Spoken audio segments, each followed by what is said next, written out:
until this point.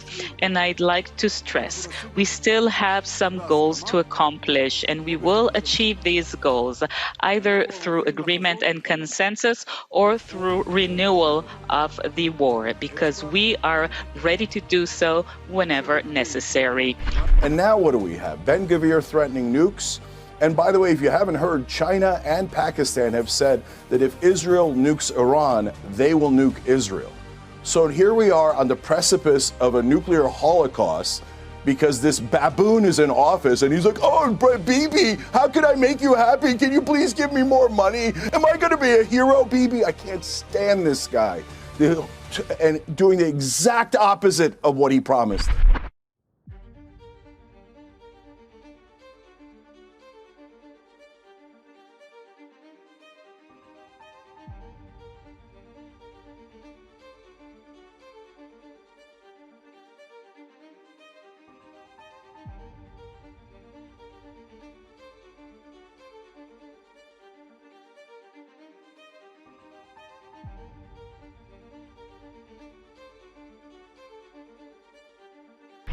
Pepatah perang lama mengatakan, jangan pernah percaya kepada setiap perkataan dan janji manis para penjajah.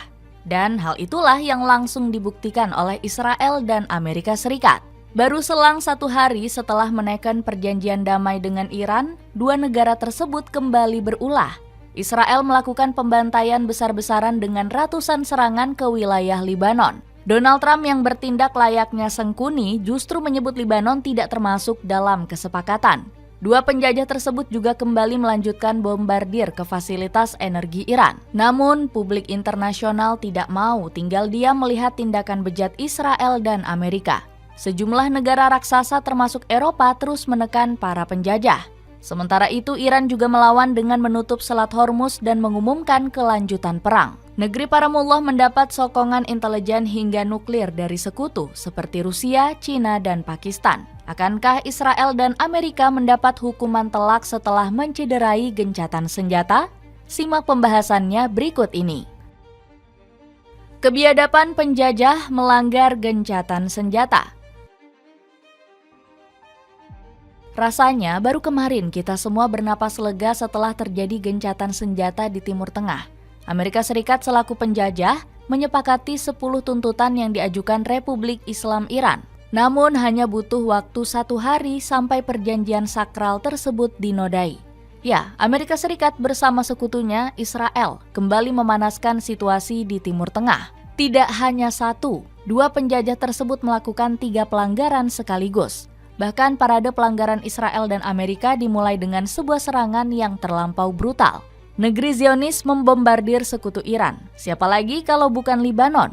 Berbagai pihak mengklaim serangan ini menjadi yang paling kejam dan brutal sejak 2 Maret silam.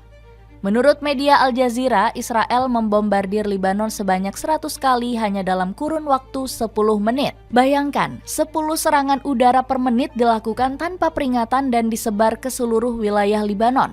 Mulai dari ibu kota Beirut, Barbour, Sidon, Al-Mazrah, hingga Libanon Selatan. Terlihat kekacauan yang membuncah di mana-mana, seolah baru terjadi bencana alam maha dahsyat. Kebakaran hingga puing-puing bangunan membentang luas di seluruh wilayah Libanon. طلعت رفاعي هون طلعت رفاعي بربور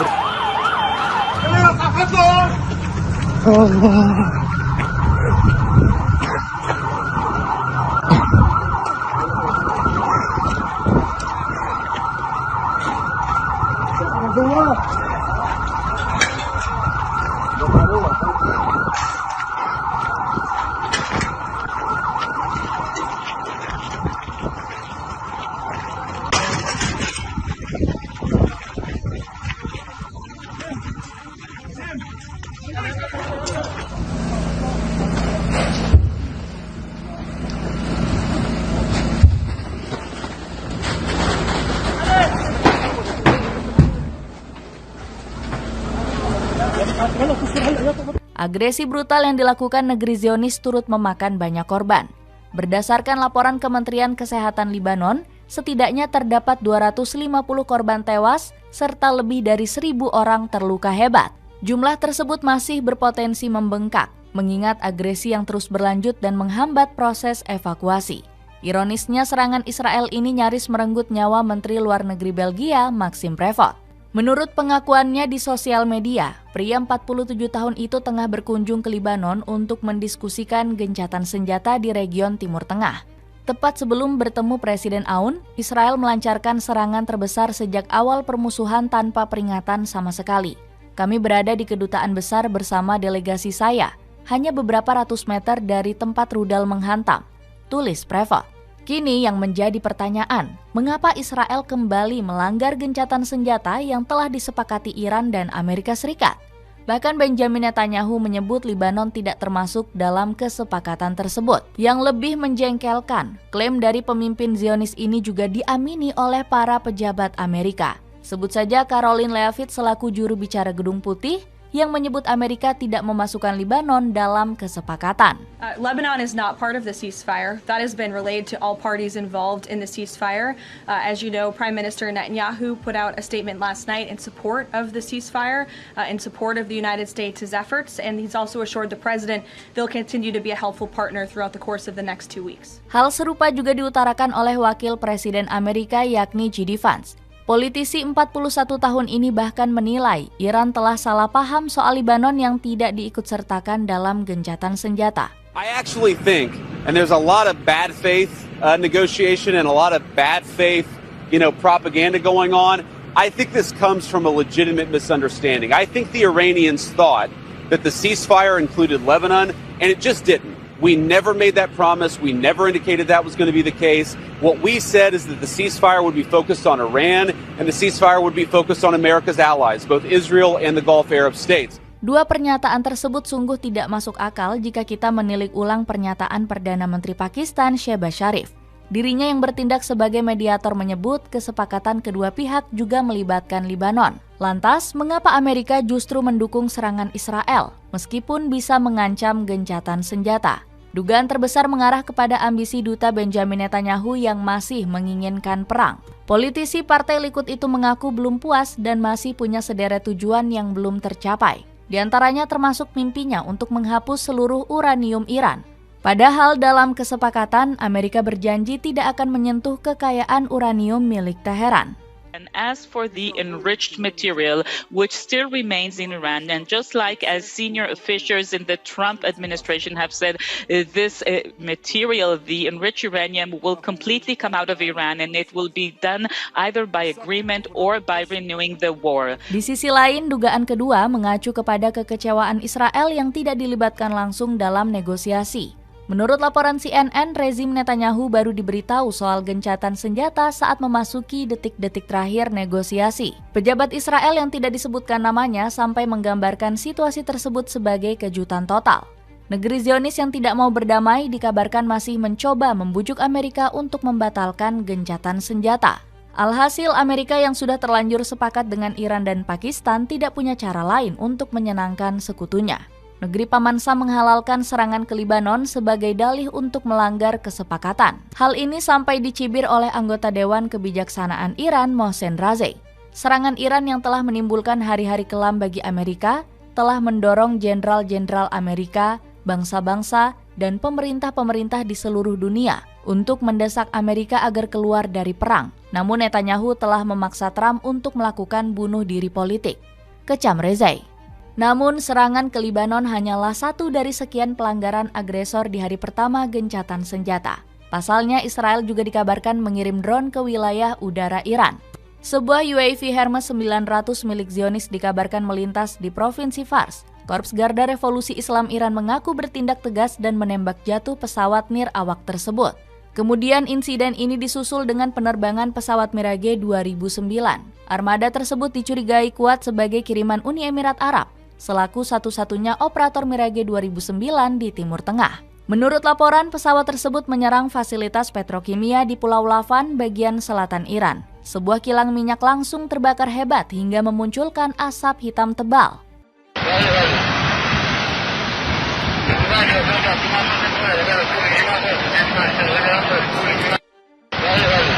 Israel Amerika diteror satu dunia.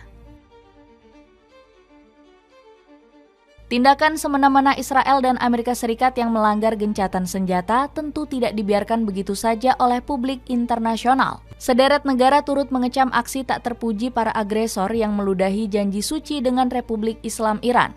Sebut saja seperti Prancis yang ikut mengutuk serangan Israel ke Libanon. Presiden Emmanuel Macron bahkan menyerukan bahwa Libanon wajib diikutsertakan dalam gencatan senjata. Nous assistons aujourd'hui à la fois par ce à quoi nous avons assisté par les frappes et l'occupation du sud Liban d'Israël ne peut pas être une réponse dans la durée, nous le savons. Si nous aurons à y revenir et à coordonner la manœuvre pour permettre d'être utile. Tak cuma kecaman, Macron juga bertindak tegas dengan melobi Donald Trump dan Masoud Pezeshkian.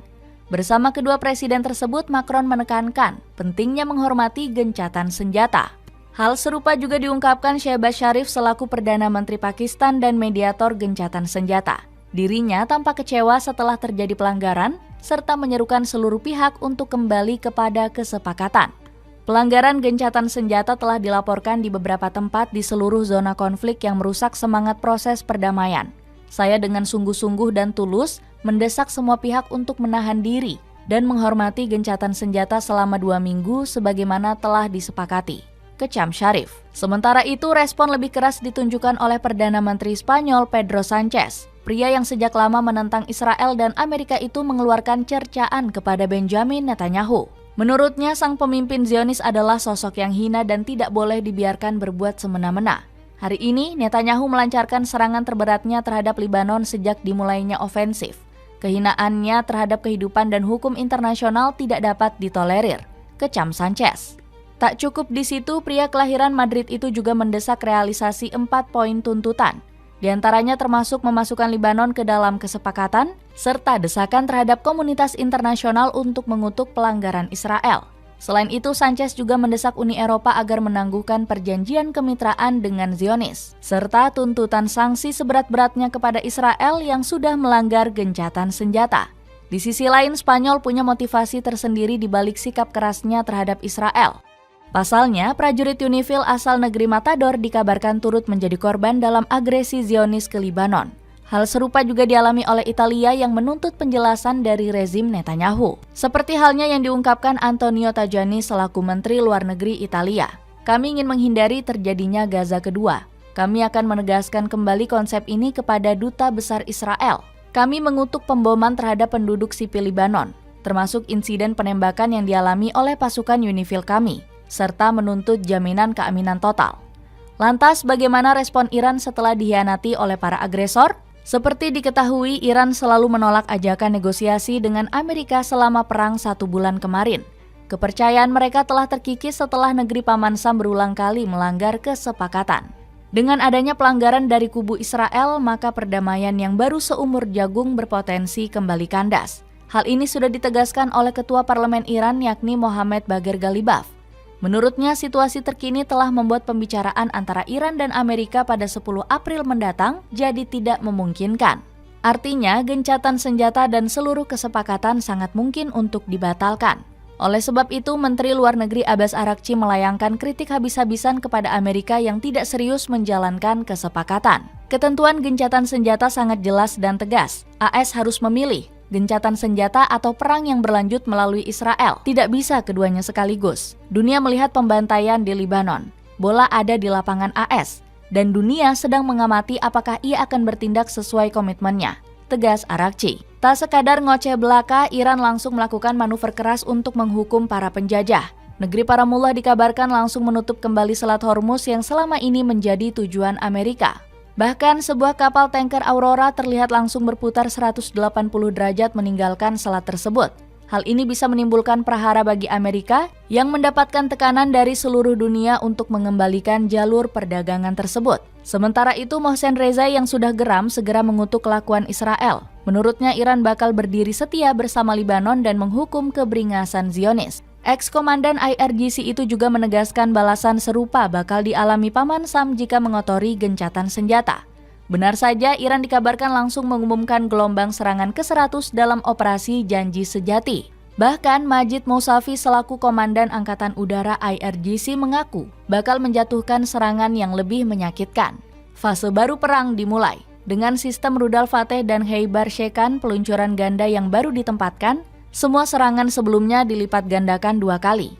Di sisi lain, Iran kabarnya bakal mendapat uluran tangan dari Rusia dalam lanjutan operasi kali ini. Media Yerusalem Post mengabarkan intelijen Rusia telah memasok Iran dengan daftar 55 target infrastruktur energi milik Israel. Menurut laporan, terdapat 3 kategori situs yang bakal ditargetkan Teheran. Level pertama mencakup fasilitas produksi vital seperti pembangkit listrik Orot Rabin. Jika situs ini diserang, sistem energi nasional Israel diyakini bakal mengalami kelumpuhan. Sementara itu, kategori kedua dan ketiga mencakup pusat energi perkotaan, industri utama, serta infrastruktur lokal. Namun, Rusia bukanlah satu-satunya negara sekutu yang bersedia membantu Iran. Selain rezim Vladimir Putin, masih ada China dan Pakistan yang juga siap menyokong perang. Tidak main-main, 2 negara tersebut dikabarkan bakal ikut menyerang Israel menggunakan senjata nuklir. Dugaan ini keluar setelah muncul kecurigaan soal Israel yang bakal menggunakan nuklir untuk menghancurkan Iran. Hal ini dikonfirmasi oleh Cheng Uyghur selaku aktivis politik Turki dan Amerika Serikat. And now what do we have? Ben-Gvir threatening nukes. And by the way, if you haven't heard, China and Pakistan have said that if Israel nukes Iran, they will nuke Israel. So here we are on the precipice of a nuclear holocaust because this baboon is in office and he's like, oh, Bibi, how can I make you happy? Can you please give me more money? Am I going to be a hero, Bibi? I can't stand this guy. And doing the exact opposite of what he promised. Pada akhirnya, kekejian yang dilakukan Israel dengan sokongan Amerika Serikat justru menjadi senjata makan tuan. Sikap tak acuh keduanya yang tidak menghormati gencatan senjata bakal mendapat hukuman keras dari militer Iran. Ancaman perang panjang serta dampak mengerikan kembali mengintai para penjajah. Baik Donald Trump maupun Benjamin Netanyahu tidak akan bisa berkutik begitu tekanan publik internasional semakin membara. Bagaimana pendapatmu?